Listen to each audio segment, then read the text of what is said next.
Reflexiones Archivísticas, tercera temporada, con el doctor Jorge Nasif Mina.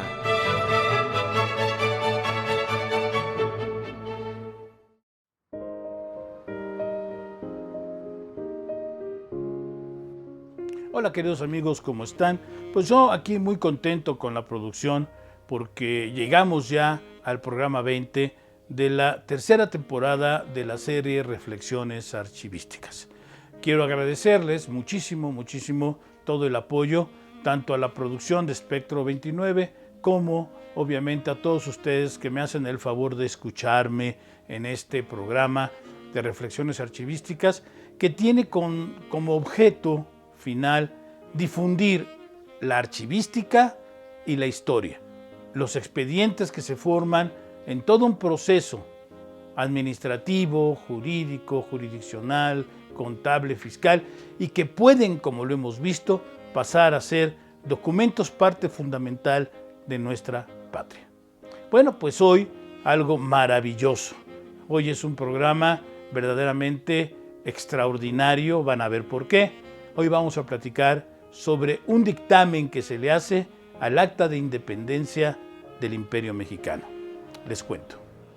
Escribe Lucas Alamán que en el año de 1830, siendo él el ministro del Despacho de las Relaciones Exteriores y Interiores de México, un empleado vende a un extranjero un documento que se había resguardado desde su firma,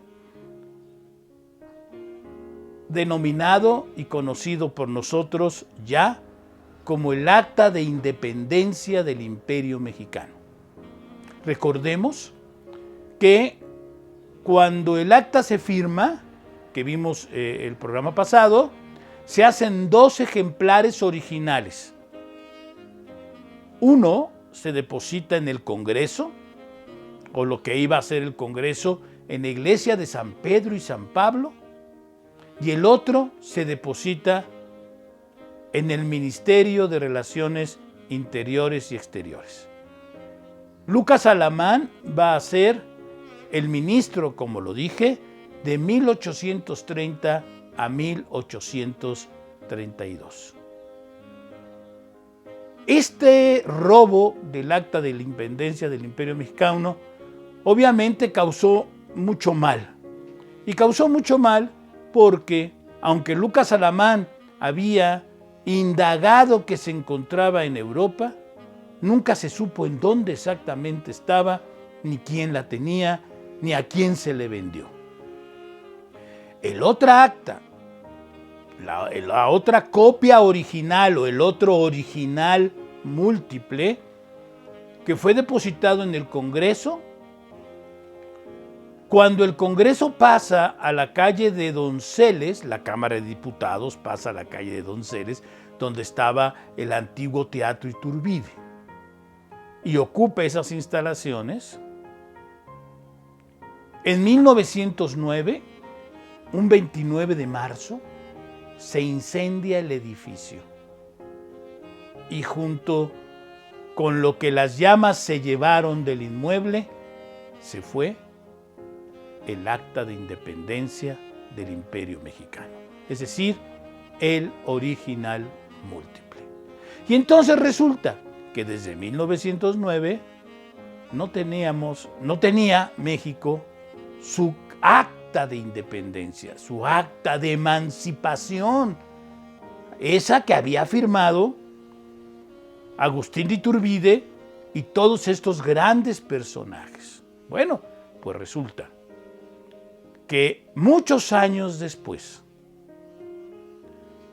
el nieto de Joaquín García Izcalbalceta, este nieto de nombre Luis Pimentel, les digo el nombre exacto, Luis García Pimentel, para que no vaya a haber errores, que además también fue heredero de la Casa de los Condes de Era Soto, que tan buenos recuerdos me traen por haber vivido ahí 15 años de mi vida como director del Archivo Histórico de la Ciudad de México, también era esa parte, porque Joaquín García Cabalceta era pariente de don Manuel de Erasoto, firmante del Acta de Independencia además. Pues resulta que este señor le vende un documento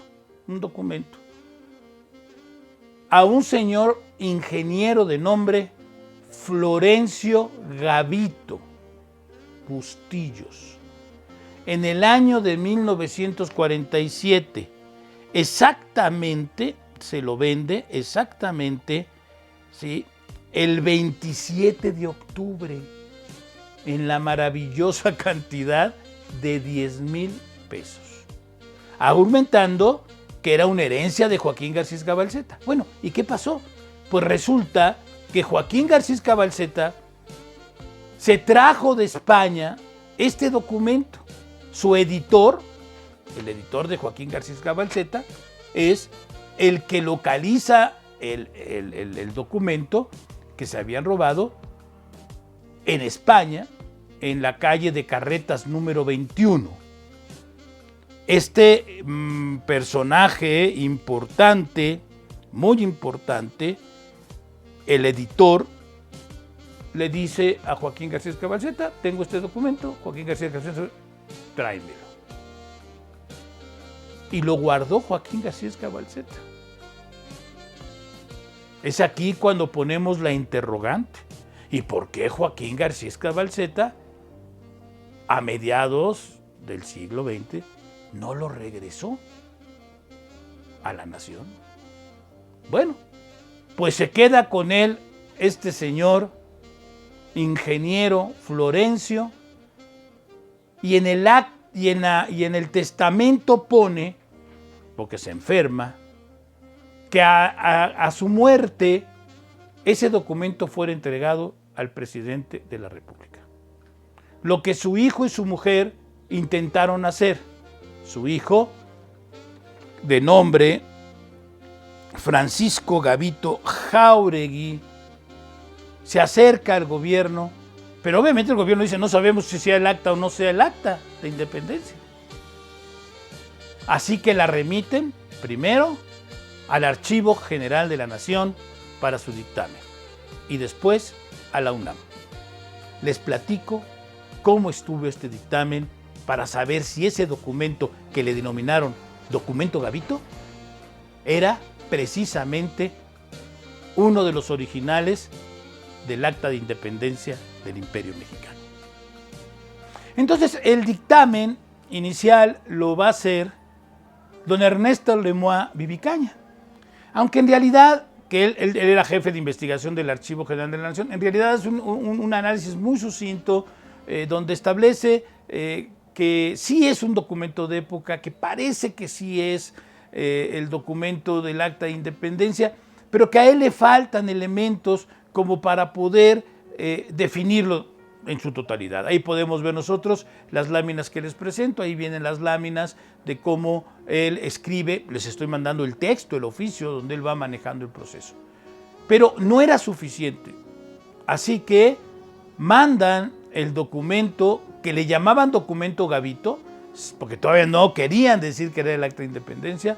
Lo mandan a la UNAM, a la Facultad de Medicina de la UNAM, donde se había abierto un departamento de investigaciones, historia de la medicina, en donde trabajaba, decía el texto, como investigadora la señorita Guadalupe Pérez San Vicente, que además para mí es un personaje muy importante, porque no obstante de ser compañera de trabajo, maestra, y de haber participado mucho en mi desarrollo como historiador y archivista, aunque nunca fue mi maestra en un salón de clase, fue mi maestra en el trabajo diario. Posteriormente se convirtió en mi compañera y después en mi secretaria histórica cuando tuve el placer de ser vocal ejecutivo del Consejo de Centro Histórico. Bueno, pues resulta que esta escuela, ¿verdad?, este centro de investigación de la medicina, tenía tecnología de punta de la época. Ojo, tecnología de punta manejada por el ser humano, es decir, manejada por médicos e historiadores. Y le aplicaron técnicas muy importantes al documento para poder establecer si era o no. Y la doctora Guadalupe Pérez San Vicente hace un estudio profundísimo, muy profundo, sobre la historia de la época de Lucas Alamán y sobre todo del documento. Y establece finalmente, ustedes pueden ver ahí, después de que habla de las firmas de Iturbide, cuando habla de todos aquellos que participaron dentro del proceso, determina en sus conclusiones que es el acta de independencia del Imperio Mexicano que fue sustraída, sacada de las oficinas de Lucas Alamán en 1830. Ahora veamos, queridos amigos, quiero ponerles el acta de independencia por un lado y por otro lado el anverso del acta de independencia. Una de lo que detectó la doctora Pérez San Vicente es que esta acta, de la que se trajo de España, ¿sí?, en 1890, más o menos 1880, 1890, que la adquirió Joaquín García Cabalceta, ¿sí?, tenía un ex libris que decía de la biblioteca de Maximiliano de Habsburgo. Es decir, que Maximiliano de Habsburgo, por la cronología de cuando se la robaron y Maximiliano llega a México, la compró, y la compró en algún lado de Europa. Nunca se supo cómo llegó a este lugar del editor Sánchez, que era el editor, que también ahí viene, si ustedes ven, viene un recuadrito en donde dice que es precisamente el editor Sánchez y viene el nombre, dice don Gabriel Sánchez, de la calle de Carretas. Vean ustedes qué interesante. Bueno, pues resulta que recuperó México gracias al ingeniero Gavito, a su familia, gracias a don Ernesto Lemoine Vivicaña y gracias al trabajo excelente de Guadalupe Pérez San Vicente, el 21 de noviembre de 1961, 21 de noviembre de 1961, la familia Gavito, Jáuregui, le entrega a Adolfo López Mateos el acta de emancipación del Imperio Mexicano, único documento legal de la independencia de Nueva España. Y inmediatamente López Mateos se la entrega a Gustavo Díaz Ordaz para que sea integrada al Archivo General de la Nación, lugar donde por 5 años fui su custodio. La emoción nos gana, el darnos cuenta que tenemos testimonios históricos palpables, que podemos tocar, que podemos leer y que podemos oler, ese olor a tinta y ese olor a papel maravilloso. Es una gran emoción para un servidor poderles difundir este material y esta información. Muchas gracias. Reflexiones archivísticas, tercera temporada, con el doctor Jorge Nasif Mina.